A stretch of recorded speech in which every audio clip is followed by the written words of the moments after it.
आजच्या बातम्यांकडे वळूयात। मी जन्मात कधी विचार केला नव्हता की पवार कुटुंबाचा व्यक्ती बीडचा पालकमंत्री बनेल असं वक्तव्य भाजपच्या नेत्या पंकजा मुंडेंनी केलं।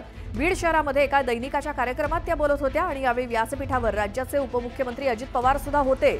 पवार कुटुंबाचा व्यक्ती बीडचा पालकमंत्री बनेल असं वाटलं नव्हतं।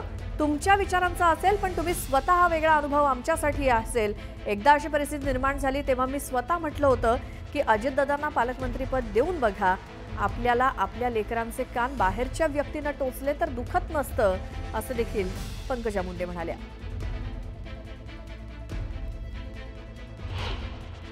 पवार कुटुंबाचा व्यक्ती आमच्या बीड जिल्ह्याचा पालकमंत्री बनेल, कधी तुमच्या विचारांचा बनला असेल पण तुम्ही स्वतः एक वेगळा अनुभव नक्कीच आमच्यासाठी आहे।